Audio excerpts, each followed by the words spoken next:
Chuba gets the shotgun snap, looking to throw. Being blitzed, rolls away from the pressure. Looking upfield, he's going to take off and run. He's got a first down at midfield. 45, Chuba to the 40, 35, 30, 20, 15, 10, 5. Touchdown, Nebraska. How do you do? Number 1, 2. Back to throw is Chuba. Steps, throws downfield, pass is caught at the Wisconsin 35. Bouncing away from the tackler is Jalen Lloyd. He's to the 15, 10, 5. Touchdown, Nebraska. Jalen Lloyd. I thought Chuba played really well. I thought he converted third downs. I thought he was hot in the first half. He thought he ran the football. We didn't call a lot of designed quarterback runs or anything like that. But for his first start for us, this year, I thought it was really something to build on.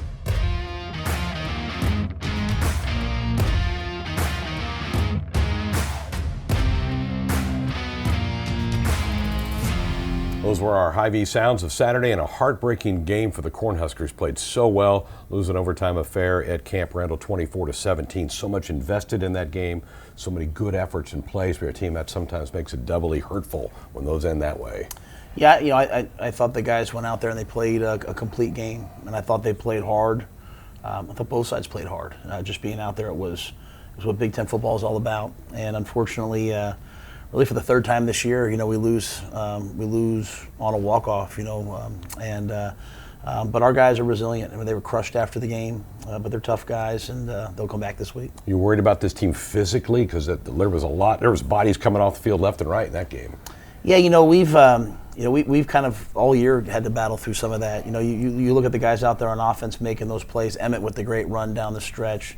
Jalen, a bunch of those guys, Chuba, started the year as a third quarterback. So we've dealt with injuries all year. We believe in our players. We believe in the guys that coming after them. It'll hit us a little bit on defense this week. And so, but there's a standard to play here, and I think our guys have bought into that. Whoever's out there, we expect to go play well. Good. A lot to get into in the Huskers matchup with the Badgers. We'll check out the first half action. That's coming up next. Let's check out this week's Big Mac sack from McDonald's. Mordecai in the gun, turns, takes the handoff back to throw, backpedaling, being rushed, flushed, rolls in the pocket, and then tripped up and dropped by Luke Reimer. There's your first Big Mac sack of the game. Reimer gets his 5th sack of the season. So a loss on the play of 6. With that Big Mac sack, Big Mac sandwiches are buy one, get one free the day after the game. Only at McDonald's. We're back on the Husker Football Show presented by BMO. Nebraska traveled to Madison to take on the Badgers in a Big Ten West matchup on a chilly Saturday night, but no wind at all. What a start for the Huskers offensively. You had to love this drive.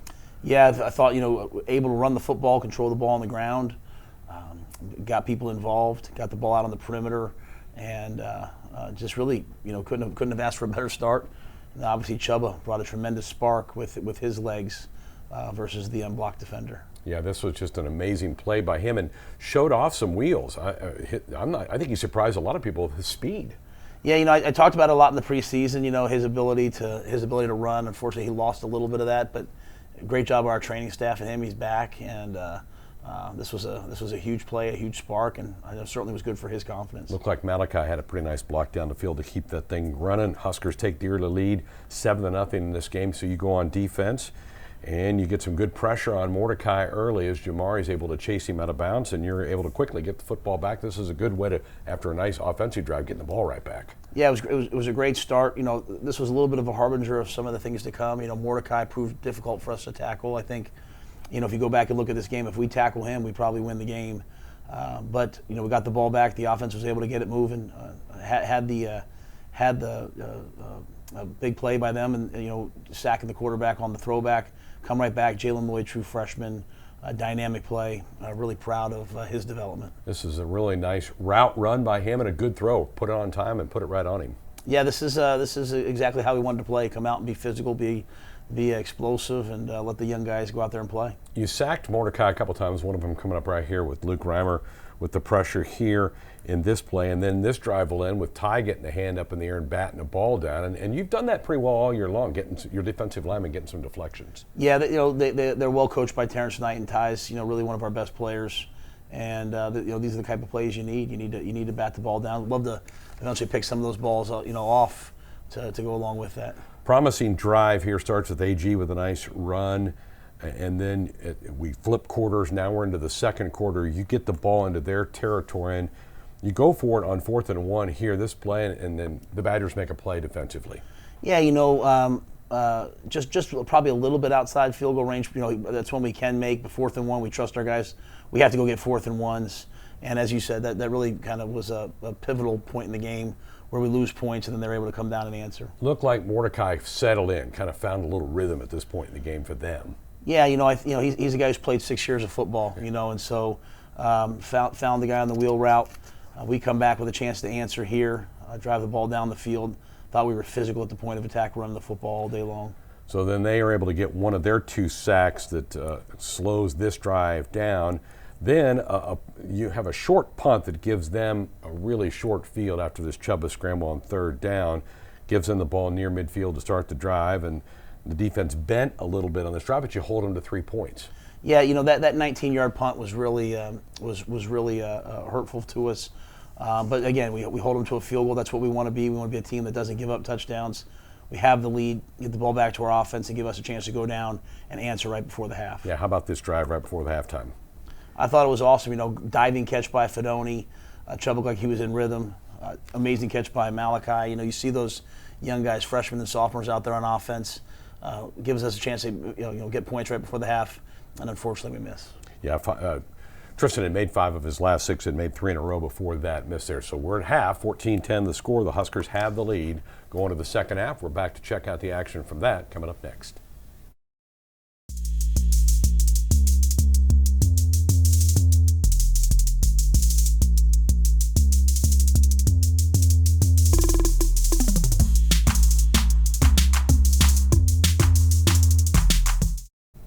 We're back on the Husker Football Show presented by BMO. So 14-10, Nebraska with the lead at the half. Wisconsin gets the football to start the second half, and really neither team did anything with their first drive of the game. And I think I said on radio, old Mo was looking for a home about this point in time in the game. Yeah, if you look at Wisconsin's season, typically they come out in the second half, they make some adjustments, they get a little bit more aggressive. So this was kind of what we saw from them starting this half. So Mordecai, and you mentioned it all week that he could hurt you with his legs, and he did, particularly here in the second half. Yeah, those are the types of plays there, right? Like, you come unblocked, you expect to get the sack. When you don't get it, that gets them in rhythm, and that eventually leads to them coming down and scoring. This is a 10-play, 79-yard drive. Braylon Allen with the score. So now for the first time of the night, Nebraska is trailing in this game, and this drive didn't go anywhere for Nebraska, just a 3-and-out to give the ball back to the Badgers. You want to be able to answer a score with a score. We're not able to do that. And then they have a good punt return after you punt the ball, but your defense holds. This was really big to get the stop here on 4th down. Yeah, these fourth down stops were huge. Gives you a chance to stay in the game. You have a good drive going here. This does not end in points, but this was a promising drive as we flip quarters into the 4th. Yeah, really, I thought Billy was excellent in the football game. 3rd and 17, finds a way to get open in the zone. Has a chance to extend the drive, gives us a chance here, but unfortunately can't get anybody open and have to punt. Coach, at this point in time, we started to see more number 0 for the Badgers. They started to really get the ball to Braylon Allen. Yeah, I think when you go back and look at the game, number 6 had some really good 3rd down conversions. They were able to find a couple of things tempo-wise running the football, and in key moments, the quarterback was able to make some plays. So Allen hammering away at the Huskers here. So no points on this drive, though, for the Badgers. You get the football back. This drive, you get it out to near your 40-yard line. You had 4th and short after this play. Were you tempted at all to go for it at this stage? It was 4th and 2, and it was 7 minutes left. I liked the way our defense was playing. Felt like punting the ball down, we'd get it back, and fortunately it worked out that way. We were able to get the ball back. Here's Mordecai again with a scramble. They keep the ball a little bit. They get it out near midfield, but then you're able to get off the field. A good job coming up here by Ronnie Van Poppel, chasing Mordecai, making him rush the throw and throw it out of bounds. Yeah, great to see. Like I said, great to see those young players, those freshmen, getting these key snaps, and that was important that he made that play. And boy, Coach, what an impressive, mature drive. You needed points to keep the game going, and this is a 9-play, 68-yard drive, and a lot of good mix in this drive. Yeah, very similar to last week. Chuba comes in, he's able to hurt them with his feet a little bit, just like he did last week. Great run by Emmit. Get the ball down and at least guarantee a chance to go to overtime. So, quarterback that had not played a lot, this just shows a lot to drive you down there. You don't get 7. I know you would have loved to have won the game at this point in time, but you get the kick from Tristan to send it to OT, and here it is. One of the craziest things in college football is overtimes. Yeah, I felt really good about the way our defense was playing. Thought we'd come out and get the stop. Unfortunately, 2 third-down conversions lead to them getting points. Mordecai again with another scramble. You mentioned earlier this was kind of a key part of the game. Braylon Allen finishes off this drive in OT for a score, and then the Huskers just not able to get anything going offensively to match their score in the first overtime. Yeah, disappointing. We have 2 shots here. The ball's bound just an inch, and Malachi's open enough, and here Jalen has a chance. Again, these young guys on offense out there trying to make a play down the stretch. They found a way to tie the game and just weren't able to win it in overtime. Heartbreaker for Nebraska, 24-17, the final in Madison. We'll have more of the show coming up next. We welcome you back to the Husker Football Show. Time for this week's Cornhusker Conversation presented by Teammates. This week, Jessica Cootie sits down with Husker running back Emmit Johnson. Pistol set. Tight formation left. Motion to the near side. They hand it off to Emmit Johnson. He's at the 25, 20, 15, 10, 5. Touchdown, Nebraska.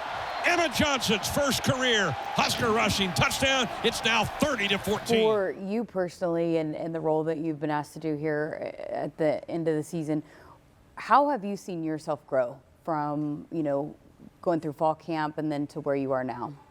I would say, I've always been really confident in myself, but the only thing that changed really was just my opportunity, and getting that meant everything for me because, I worked really hard for it. So I'll just say over these past couple games, I've always been confident, but the more and more reps you get, the more confident you get as a player. And I've seen my game start to develop from when I first started playing until now. It's like you see things every week that I focus on, and those are the things that you see show up on Saturday. So, I give credit to my coaches and everything for helping me with that as well. It's one thing to be talented and have the natural talent, but then to have the opportunity and to be able to grow from those. A lot of people have commented about just the way that you're reading some of the holes that are there and trusting the offensive line. How has that developed for you over the last few games especially? Yeah, I've been kind of a natural runner, I would say, but just by watching film, like I said, I always go into film and focus on the things I need to get better at. And so I kept watching film after every game and just watching for everything I could do better. And I think that's helped me see the field better. And now, O-line, they've been playing really well these past couple of games. And I got a great feel for it. And so I'm extremely confident in myself to make plays now. You're a competitor. You want to be out on the field. How much have you enjoyed the load that you've been having to carry here over these last few games? I enjoyed it a lot. I'll definitely say I feel like since I've got here, I've always tried to, put myself in position to help the team win. And so this role just, means a lot to me because I want the pressure of, trying to make plays for this team, and I want to be that guy that can help this team win. And so I'm really blessed to be in this position, but also, opportunity is everything. I'm just blessed that I got my opportunity, and I'm gonna keep going from here. Well, one thing that people might not know about you is your upbringing with your parents, and they kind of have a unique path to where they are. Tell us about that. Yeah, so my mom and dad are immigrants from Liberia. They survived the war that went down there, and I love them really a lot. I talk to them every day. My dad, he's been through some tough times, but just his bravery and everything, I understand why I'm a brave player and everything because of him. So I really look up to him. My mom, she works a lot. And so I just want to, be able to help them out someday, give them a great life. They're getting older now, but just give them a great life that they've always wanted to live. But they mean the world to me, man. I always talk about my parents. It gets me a little emotional, but I love them so much, and I'm just trying to make the best college experience for them. I talked to you about this, and I've talked about this on the air, but just how much it seems like you mean to this team by the way that they celebrated you in that moment. What does that mean to you to see how much you mean to this team? It means a lot. Like I said, it's bigger than just football. I feel like who you are as a person is, really important in this world that you live in, because when the game of football is done, you got to have something after that. So I try to make sure that, that's just who I am, but that I'm being a great person, trying to help out in the community as much as possible, and just making a great image of myself so that after football, I have opportunities after that to, have a job or do something outside of maybe, give back to people in Africa someday, maybe start my own foundation, just little stuff like that. all comes from being a great person. Thank you, Jessica. Coach Emmit Johnson, one of the nicest young guys, redshirt freshman, so there's a long career still ahead for this young man. Yeah, he's a really good football player, and he's waited his turn. Whether it's even as a starting tailback, he's still out there on the punt return team. He's still out there finding ways to contribute on special teams. I can't say enough about his character. He's a young man that is a great student, person of faith, person of giving back to the community, great teammate, and I trust him in everything that he does on the field. So good look at there, that young freshman running back for the Cornhuskers. We're back with a final thought from the coach coming up next. Welcome back to the Husker Football Show presented by BMO. Nebraska will wrap up the regular season on Friday against the Iowa Hawkeyes, a Heroes game.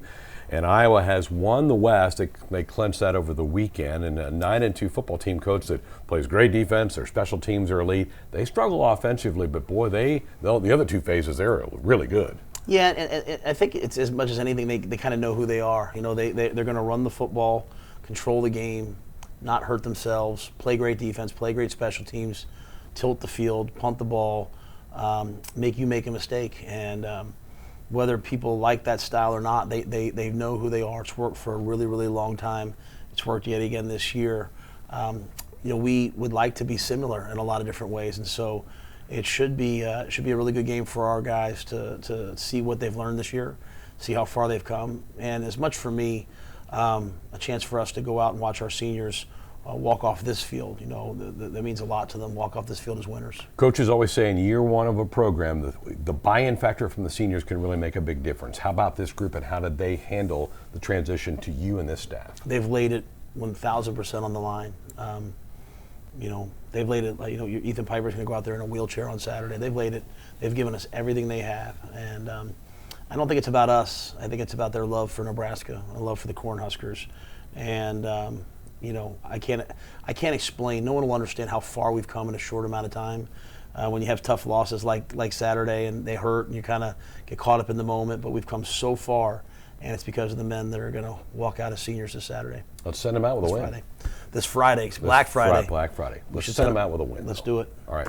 We'll be back next week to check out the action from the Huskers matchup with the Hawkeyes. My thanks to the entire Husker Vision crew and to you for watching. We'll see you again here next week.